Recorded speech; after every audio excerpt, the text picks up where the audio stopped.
Hey guys, good afternoon. So in this workshop, I'm going to be talking about Shriram Finance. तो Shriram finance अगर आप देखोगे वो एक एनबीएफसी है, ठीक है, और वो एक एनबीएफसी है जिसका मेजॉरिटी बुक है आपका आपका ऑटो लोन्स में, ठीक है। तो पहले बुक का थोड़ा डिवीजन कर लेते हैं, मतलब समझ लेते हैं कि मतलब इसका बुक का ब्रेकअप क्या है, कहाँ कहाँ पे लेंडिंग करते हैं। तो सबसे पहला पॉइंट है कि अगर आप देखोगे श्रीराम एक बड़ा लेंडर है, ठीक है। तो श्रीराम का मर्जर हुआ, उनका दो डिवीजन था कंपनी का, तो दोनों मर्ज कर दिए।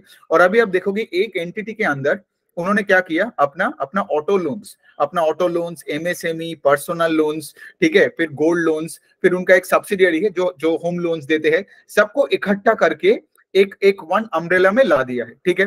तो ये बनता है पहला वाला पॉइंट। दूसरा, अगर आप देखोगे श्रीराम के पास कुछ 3000 के आसपास ब्रांचेस है, और उनका मेजॉरिटी प्रेजेंस अगर आप देखोगे वो है आपका rural areas and also in the semi urban areas, ठीक है। ये होती है पॉइंट। अब थोड़ा लोन का ब्रेकअप के बारे में अगर आप देखोगे तो 50-55% ऑफ द बुक आज भी श्रीराम का है आपका ये ऑटो लोन्स में। वो उसमें भी प्रिडोमिनेटली अगर आप देखोगे कमर्शियल व्हीकल लोन, मतलब कमर्शियल व्हीकल लोन सबसे ज्यादा है, फॉलोड बाय आपका पर्सनल आपका पैसेंजर व्हीकल का लोन हो गया, टू व्हीलर्स, थ्री व्हीलर्स, इन सब का भी सेगमेंटेशन हो गया, ठीक है। तो ये बनता है 50-55% ऑफ द बुक। बाकी जो पार्ट ऑफ द बुक है, अगर मैं आपको थोड़ा सा यहाँ पे बताऊं, तो बाकी का जो पार्ट है वो आप देखोगे कि लाइक उनका जो एमएसएमई डिवीजन है, पर्सनल लोन की डिवीजन है, और फिर आपका उनका जो गोल्ड लोन का डिवीजन है, ये बनता है बाकी होम लोन्स, ये सब हो जाता है आपका कुछ बाकी पार्ट ऑफ द बुक। तो ये बनता है श्रीराम फाइनेंस का मोटा मोटी बिजनेस मॉडल। अब देखिए, अब before I go and talk about के लाइक मैनेजमेंट ने कॉन कॉल में क्या क्या चीजें बताया, थोड़ा बहुत मैं बिजनेस का बता देता हूँ कि लाइक रिजल्ट्स कैसे हुआ Q2 का। तो श्रीराम का अगर आप देखोगे उनका बुक बहुत ही बड़ा है, अभी आप देखोगे उनका 2 लाख करोड़ के ऊपर का लोन बुक बन गया है, 2 लाख करोड़, ठीक है।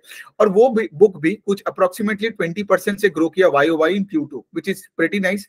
सेकेंड चीज अगर आप देखोगे कि लाइक जब, जैसे मैंने बोला कि लाइक दो यूनिट्स का जब जब मर्जर होता है तो बहुत एक्सपेंसेस होता है, राइट, अपफ्रंट होता है। तो इसमें से क्या होता है, एंड ऑफ कोर्स जब आप मर्ज करते हो तो आपका ये एनपीए नंबर्स को चेंज करना पड़ता है, अनेक बहुत सारे अकाउंटिंग चेंजेस होना पड़ता है, तो उतना डिटेल में मैं जा नहीं रहा हूँ। लेकिन all that I am trying to say, on a net basis company का एसेट क्वालिटी इज इंप्रूविंग। मतलब अगर मैं उनका जीएनपीए का नंबर बोलूं तो 5.7% के आसपास है, थोड़ा हाई लगता है, लेकिन हमें तो ये देखना है कि कंपनी किस दिशा में जा रहे हैं रादर देन द वो एब्सोल्यूट नंबर क्या है। तो अगर आप देखोगे पिछले साल सेम क्वार्टर में उनका जीएनपीए कुछ 6.5% के आसपास था, now it's 5.7%। So that means क्या, एसेट क्वालिटी अच्छा है। इतने बड़े लोन बुक में भी they are growing north of 20%, I mean north नहीं, आई मीन अराउंड 20% के आसपास उन्होंने ग्रो किया, ठीक है। ये बनता है बात। दूसरा साइड अगर आप देखोगे कि अभी अभी श्रीराम का जो सीन चल रहा है वो है कि उनका जो जो सेपरेट सेगमेंटेशन है, कंपनी क्या कोशिश कर रहा है कि कंपनी अभी एक डाइवर्सिफाइड लेंडर बने, ठीक है। पहले श्रीराम का मेन मेन स्पेस ही था कि वो एक कमर्शियल लेंडर था, ठीक है, मतलब एक कमर्शियल व्हीकल लेंडर, सॉरी। सो आपका सीवी लोन्स, कमर्शियल इक्विपमेंट का लोन, ट्रक का लोन, ट्रैक्टर का लोन, गाड़ी का लोन, तो ठीक है। तो ऑटो सेगमेंट में ही ये लोग ज्यादा थे। लेकिन अब जब मैं मैनेजमेंट का कॉन कॉल सुनता हूं तो मुझे समझ आता है कि लाइक ये लोग धीरे धीरे करके डाइवर्सिफाई कर रहे हैं towards SME space, MSME space, personal loans, so on and so fourth, okay. तो ये बनता है श्रीराम का मोटा मोटी स्ट्रेटेजी। अब अगर मैं आपको कुछ और चीजें बताऊं कि उनका जो आरओई का नंबर है, बिकॉज वेरी क्रिटिकल है कि आपको देखना पड़ेगा आरओई का नंबर क्या है। और अगर मैनेजमेंट का गाइडेंस में मैनेजमेंट आरओई का नंबर आगे का बढ़ाता है, मतलब ये गुड साइंस है। मतलब देखिए ना, अगर कोई कंपनी का आरओई का नंबर बढ़ता है, मतलब on a net basis the company बहुत अच्छे जगह में है। तो इनका जो आरओई का नंबर है वो अभी कुछ 15.5% के आसपास है, उतना इंप्रेसिव नहीं लगता है। लेकिन मैनेजमेंट ने ये बोला है कि अगले 2-3 साल के अंदर they can take the ROE number up to 18% के आसपास भी, ठीक है। तो ये बन जाता है बात। दूसरा चीज अगर आप देखोगे कि मतलब श्रीराम का जो जो एयूएम का जो ग्रोथ का गाइडेंस है, मतलब लोन बुक का जो ग्रोथ का गाइडेंस है, वो भी ये बोल रहा है कि अराउंड 20-22% से वो ग्रो करेगा। तो अगर कोई कंपनी ये बता रहा है कि उसका लोन बुक 20% से ग्रो करेगा, अगर कोई कंपनी ये बता रहा है कि उसका आरओई नंबर आगे जाके बढ़ेगा, और अपना एसेट क्वालिटी जो आप देख ही रहे हो कि like on a YOY, on a QOQ basis is getting better, right. So going forward I would expect the GNPA number to be say sub of 5%, right. तो इससे क्या होगा, कंपनी को और प्रोविजनिंग कम करना पड़ेगा, तो नेट इनकम में बूस्ट मिलेगा और कंपनी को ऑपरेटिंग लेवरेज भी मिल जाएगा। सो इस तरीके से आप देख सकते हो। सो मोटा मोटी before I talk about the transcript, I guess ये सारे जो डेटा पॉइंट्स आपने देखा, इससे आपको क्या समझ में आया कि ये श्रीराम श्रीराम अच्छे सिचुएशन में है, ठीक है। दूसरे अगर मैं पॉइंट का बात करूं कि कंपनी जैसे मैंने बताया राइट कि कंपनी अपने फोकस को थोड़ा बहुत चेंज कर रहा है, लाइक फॉर एग्जांपल एक डाइवर्सिफाइड लेंडर बनने की कोशिश कर रहा है। तो पर्सनल लोन, एसएमई, एमएसएमई ये जगह में ये लोग ज्यादा बुलिश है देन से for example the the auto space and the commercial vehicle space। And इससे क्या होगा ना, श्रीराम का जो वॉलेटिलिटी ऑफ अर्निंग्स भी थोड़ा कम हो जाएगा। क्यों कम होगा? बिकॉज अब देखिए ना, autos is a cyclical sector, correct. तो सोचिए 2017, 18, 19 और 20 में अगर आप देखोगे, जब से BS4 BS6 का ये चेंजेस आया है, जब से इकोनॉमी में थोड़ा सा प्रॉब्लम्स आया था, तो सबसे पहले कमर्शियल व्हीकल सेगमेंट थोड़ा सा ठप हो जाता है, राइट। और जब कमर्शियल व्हीकल सेगमेंट ठप हो जाता है, जब लेट्स से प्राइसेस बढ़ गया, इन्फ्लेशन का प्रॉब्लम आ गया, तो क्या होता है ना, ऐसे कंपनीज जो से प्रीडोमिनेंटली अगर एक कमर्शियल व्हीकल लेंडर हो, तो वहां पे आपका डिसबर्समेंट का ग्रोथ नहीं होता है, right. So that becomes an issue. तो इसीलिए श्रीराम क्या कोशिश कर रहे हैं, डाइवर्सिफाइड बुक बने।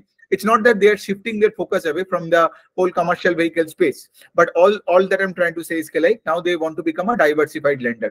अब कुछ और पॉइंट्स देख लेते हैं उनके कॉन कॉल्स में क्या क्या हुआ। So of course they talked about a strong demand in rural and in consumer segment, right. So जैसे फॉर एग्जांपल आज आप देखोगे रूरल इकोनॉमी में बहुत companies, specially FMCG companies, footwear companies like relax आके कंप्लेन कर रहे हैं कि रूरल में प्रॉब्लम्स है ना, लेकिन श्रीराम को उतना बड़ा प्रॉब्लम्स दिखा नहीं, ठीक है। दूसरे साइड में कंपनी ने ये भी बताया कि से फॉर एग्जांपल के अगर मैं थोड़ा सा भी बात करूं, बिकॉज देखिए श्रीराम एक वन ऑफ द लीडर्स है इन दी ऑटो लेंडिंग स्पेस, ठीक है। तो श्रीराम जो भी सेगमेंट के बारे में जो बोलता है, मतलब उस सेगमेंट में वैसा ही हो रहा है, बिकॉज ये तो ग्राउंड लेवल पे लैंड करते हैं। तो कंपनी ने क्या बोला है कि जो कमर्शियल व्हीकल का जो सेल है वो कुछ 7-8% से ग्रो कर रहा है, ठीक है। टू व्हीलर का सेल एकदम फ्लैट है, ठीक है, बट ऑल्दो कंपनी देख रहे हैं कि धीरे धीरे थोड़ा सा पिकअप हो रहा है, ठीक है। तो कमर्शियल व्हीकल टू व्हीलर से बेटर कर रहा है। दूसरी चीज अगर आप देखोगे कि पैसेंजर व्हीकल का सेगमेंट कुछ 5% से ग्रो कर रहा है। तो अगर आप एक चीज देखोगे कि हमारे देश में ये जितना भी सेगमेंट्स है, और इवन आप पैसेंजर व्हीकल में भी देखोगे ना, तो जो एसयूवी है, यूटिलिटी व्हीकल्स, उनका पेस ऑफ ग्रोथ हायर है than the entry level cars, ठीक है। तो ये बन जाता है बात। ट्रैक्टर भी थोड़ा बहुत फ्लैट है, क्योंकि आपने अगर एस्कॉर्ट्स का भी रिजल्ट देखा होगा तो उनका भी सेल्स थोड़ा बहुत गिरा पड़ा है, वॉल्यूम्स भी उतना कुछ बड़ा नहीं है। तो ट्रैक्टर्स एंड टू व्हीलर्स उतना अच्छा नहीं कर रहे। ये देखो पंछी आ गया, हश जस्ट 1 सेकेंड।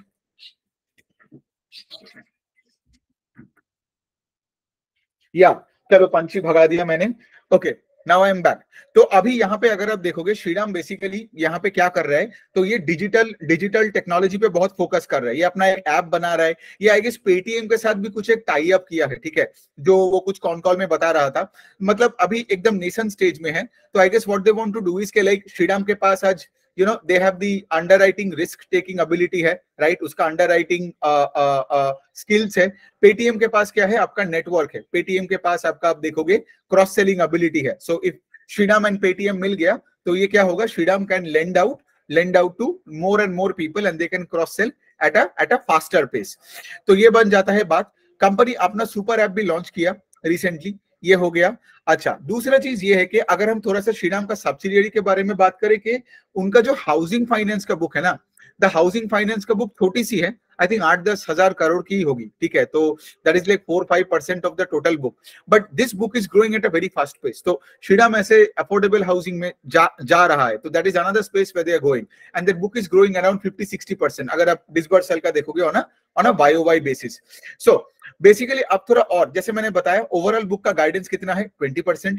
आगे जाके they would want the ROE number to go. अभी ROE कितना है, 15%। आगे जाके 16 से 18% के आसपास ये लोग सोच रहे हैं। और तीसरा पॉइंट ये है कि अगर जब एक एनालिस्ट ने उनको पूछा था कि लाइक यार आपका कमर्शियल व्हीकल स्पेस में ग्रोथ क्या दिख रहा है, तो दे सेड के 12 से 15% के आसपास ये लोग ग्रो करेंगे, 12 to 15% के आसपास, ठीक है। But since now here is the deal, right, अगर आप यहाँ पे एमएसएमई लोन्स, पर्सनल लोन्स में ज्यादा जा रहे हो, ठीक है, तो एमएसएमई और पर्सनल लोन्स में क्या होता है, यील्ड ज्यादा होते हैं। As a result of which आप देखोगे गोइंग फॉरवर्ड श्रीराम फाइनेंस का निम्स भी बढ़ेगा। Got it. तो उसके लिए भी जा रहा है ना, बिकॉज अब देखोगे मतलब एक ट्रक का लोन देने के बाद जो यील्ड मिलता है, पर्सनल लोन का यील्ड उससे 3-4 गुना होता है ना, मतलब in terms of percentages if I calculate on let's say the same principal. So as a result of which क्या होता है कि यहाँ पे if you do well in personal personal loan का space and also in SME and MSME, जहां पे भी यील्ड आपको नॉर्थ ऑफ 20% के आसपास मिलता है, तो ऑफकोर्स कंपनी लेवल में आपका यील्ड गोज अप,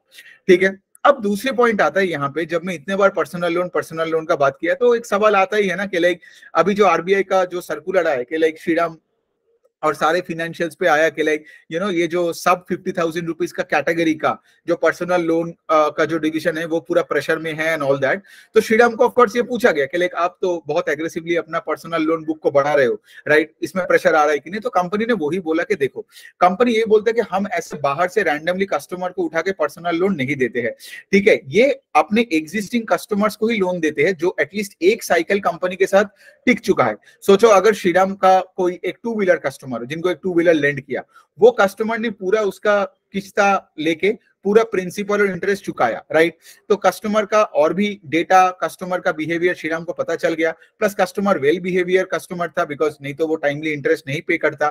जब एक साइकिल पूरा हो जाता है with Shriram with any other product, let's in the auto space और इन द एसएमई स्पेस, तब जाके श्रीराम क्या करता है, उस कस्टमर को एक पर्सनल लोन ऑफर करता है, ठीक है। तो ये बनता है बात। दूसरी पॉइंट कंपनी ये बता रहा है कि लाइक ये जो पर्सनल लोन का जो बुक है श्रीराम का, वहां पे उनका जो यील्ड है, एवरेज टिकट साइज है, वो 65, 67, 70, 80 करोड़ के सॉरी 80,000 रुपीज के आसपास होता है, नॉट करोड़, 80,000 रुपीज के आसपास होता है, ठीक है।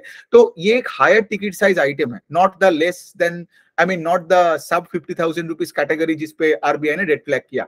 और तीसरा पॉइंट है कि मैनेजमेंट ने ये भी बताया कि लाइक देखो, मतलब हमारा रिस्क मैट्रिक्स अलग है, हमें कोई प्रॉब्लम दिख नहीं रहे हमारे बुक में। सो यहाँ पे मेरा भी एक सलाह है आपको कि कुछ भी चीज को ना जनरलाइज मत करो कि लाइक अच्छा इसका पर्सनल लोन डिवीजन है मतलब ये खराब है बिकॉज आरबीआई ने बोल दिया। तो बिकॉज अब देखिएगा ना, सबका क्रेडिट मेट्रिक अलग होते हैं, राइट, सबका कलेक्शन टीम अलग होते हैं, सब फिनेंशियल्स अलग होते हैं। और अगर श्रीराम का प्रॉब्लम होगा तो आप देखोगे श्रीराम फाइनेंस में एक और चीज आप देख सकते हो, वो बहुत ही सिंपल है, ठीक है। वो ये है कि उनके पीपीटी में ना वो जो सारे सेगमेंट्स है, two wheeler, three wheeler, personal loan, MSME, सबका अलग से जीएनपीए नंबर भी दे देता है, और वो पूरा SMA1 SMA2 बकेट्स पूरा एकदम दे देता है। तो अगर पर्सनल लोन्स में प्रॉब्लम होता है उनका, तो ऑफ कोर्स उनका जीएनपीए नंबर बढ़ेगा, है ना। लेकिन उनका जो नंबर है अभी पर्सनल लोन्स का, nothing to be concerned about, ठीक है, उतना कंसर्न का कुछ है नहीं। सो जो मैं बोलने का कोशिश कर रहा हूँ कि कंपनी में कोई प्रॉब्लम है नहीं, सब कुछ ठीक है, ये एक डाइवर्सिफाइड लेंडर बनने की कोशिश कर रहे हैं। लेकिन of course having said that, अगर मैं लास्ट में आपको बोलूं, इवन आपको मैं देखो, मैं कोई रिकमेंडेशन नहीं देना चाहता हूं, लेकिन से फॉर एग्जांपल श्रीराम का डील भी उतना बुरा नहीं है, मतलब 1.5 1.8 2 टाइम्स बुक के नीचे है, 20% का ग्रोथ है, आरओई बढ़ाने का बात करता है, गाइडेंस बढ़ाने का बात करता है ये, so not a bad deal. तो देखिए अब पॉइंट वही है, लाइक मेरे दिल पे है, मैंने बोल दिया, ठीक है, लेकिन इसका मतलब ये नहीं कि आप कल जाके श्रीराम खरीद लो, ठीक है। मैं एक ही चीज आपको बोलने का कोशिश कर रहा हूँ कि लाइक कि दूसरे फिनेंशियल्स, लेकिन ये पॉइंट तो सही है, जो आज आपको 3 4 5 6 टाइम्स बुक में मिलता है ना, जनरली आप देखोगे वैसा माइक्रो फाइनेंस कंपनी या वैसा एसएमई एमएसएमई कंपनी कुछ 30 35 40% से अपना बुक को बढ़ाने का मतलब औकात रखता है। श्रीराम का वो नहीं होगा, बिकॉज वो ऑलरेडी 2 लाख करोड़ का बुक में हो चुका है, ठीक है। अब मर्जर हो चुका है, बुक और बड़ा बन गया है, और मैनेजमेंट ने गाइडेंस भी 18-20% का ही ग्रोथ दिया है ना। तो 18-20% का ग्रोथ और 15-16% के आरओई में 2 टाइम्स का book, I don't know Fairlie valued लगता है आपको, बट आई डोंट थिंक ये कभी 6 टाइम्स और 7 टाइम्स का बुक होगा। बिकॉज पॉइंट वही है ना कि like pace of loan book का ग्रोथ बहुत क्रिटिकल है, ऑपरेटिंग लेवरेज क्रिटिकल है, and I don't think Shriram यहाँ पे आगे जाके ना, मतलब वो वाला, मतलब उनका pace of growth of the book can not be 30% 40% again, right, because अभी आप 2 लाख से 3 लाख करोड़ में जाओगे तो और बड़ा बेस बन जाएगा, उस बड़े बेस में 20% करना भी डिफिकल्ट होगा, राइट। और यहाँ पे क्या होता है ना, price to book is a direct metric to the pace at which you are growing. जैसे आप देख रहे हो ना, एचडीएफसी बैंक का जब तक वो पेस ऑफ ग्रोथ घटते जा रहा है with increasing in size, HDFC bank का प्राइस टू बुक भी गिरते जा रहा है, राइट। ऑल्दो बहुत स्टेबल है, पैसा गवाओगे नहीं आप, इवन श्रीराम में भी मेरा वही कहना है, पैसे गवाओगे नहीं, लेकिन उतना मतलब हाई एक्सपेक्टेशन यहाँ पे नहीं रखोगे तो बेटर है। लेकिन बहुत ही स्टेबल कंपनी है श्रीराम, मतलब it's one of my favourite financials when it comes to say for example stability, right. Management बहुत अच्छा है, मर्जर भी बहुत, मतलब 2 डिवीजन जो मर्ज किया बहुत अच्छा है, सब्सिडियरी अच्छा कर रहा है, नया नया डिविजन्स पे जा रहा है, तो अच्छी कंपनी है, गुड कंपनी है, स्टेबल कंपनी है।